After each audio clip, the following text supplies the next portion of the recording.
Oh, that was so nice. I love that. The Holy Spirit's a moving. So good. Yeah, what Weber said. I'm Morgan.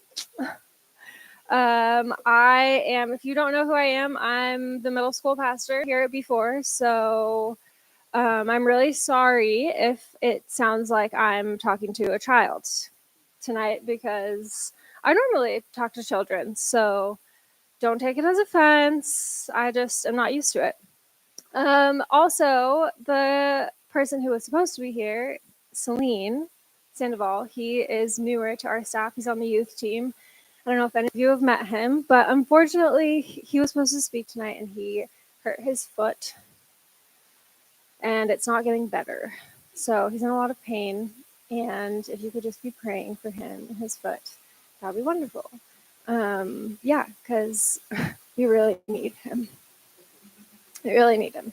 Yeah, so you get me. So exciting.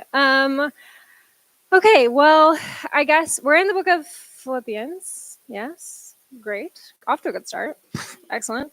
I actually did prepare something, so if you're feeling frightened and scared, don't worry. Okay, so we're in the book of Philippians. Can someone tell me, it's okay if you're newer and you haven't been coming and you, I don't know, haven't heard anyone talk about this yet. Can someone tell me what you've been told about the book of Philippians, or if you know anything about the book of Philippians at all? I would love to hear from you so that I'm not maybe like repeating myself a lot. Anything? Anyone brave? Paul's letter, church in Philippi, nailing it. Anything else?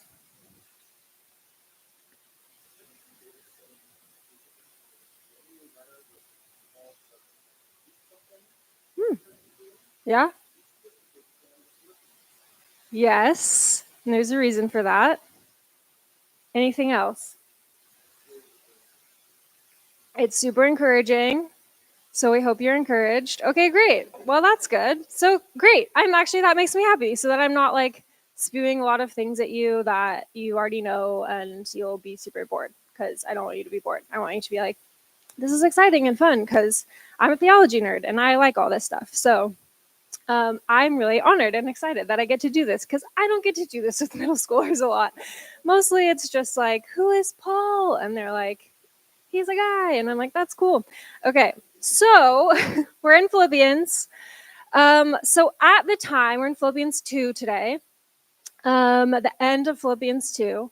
So at the time of Paul writing this book or this letter to the church in Philippi, he was in prison, and he was most likely imprisoned in Rome. And this was because he was like a mega church influencer. You know what I'm saying? Like, that's really what his role was, right? So he was like the guy, the Christian church guy.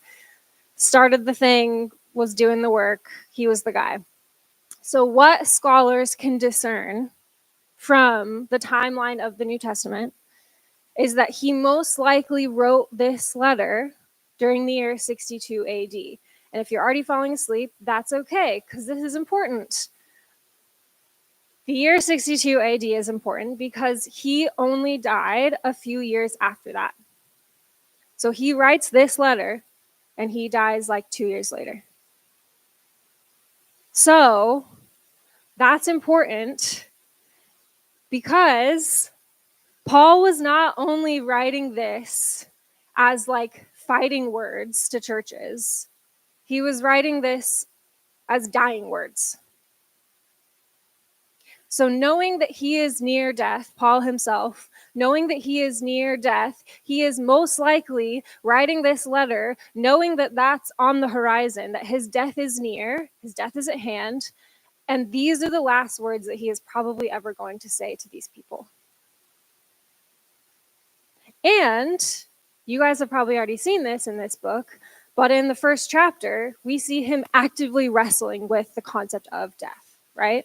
So in verse 21, he says, "For to me, to live is Christ, and to die is gain." Yeah. If I'm to go on living in the body, this will mean fruitful labor for me. Yet what shall I choose? I do not know. I am torn between the two. I desire to depart and be with Christ, which is better by far. So he is favoring death. He is accepting that it's on the horizon. Excited about it, it seems. Crazy guy. But it is more necessary for you that I remain in the body. To write these words to you, to encourage you. So, all of these things tell us, or tell me, honestly, quite plainly, that everything he puts in this is really important. Every word he says, every space of parchment he writes up, right? He's making this guy that we'll get to in a second take these words back to Philippi and deliver this thing, risk his life doing that. So this is important for him. These words are important. And even though we might think that this today, like in our context, when I read this or when you guys read this, I feel like sometimes I'm reading this and I'm like, who the heck are these people? I don't care who they are. Why is he talking about them? Why is he wasting this space to talk about this? And what David said earlier about him loving this church, there's a reason why he loved this church so dearly. It's because this was the very first Christian church that he established himself. So when you compare how Paul talks about all of the other churches and all of his other letters, it is very clear that he holds a very dear place for this church because they are his family.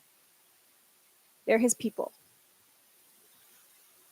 So, with all of that in mind, I want you guys to read this passage, which is Philippians 2, verses 19 through 30, on your own, and get with a little group of people and either read it together or read it silently by yourself, and then get together with a group of people and start chatting about it. So really what I want you to do is read it and then talk about what the heck he's even talking about, essentially. Does that make sense? Philippians 2, 19 through 30. So yeah, so once you've read it, just huddle up with the people around you and say, what do you think it's about? And talk about it.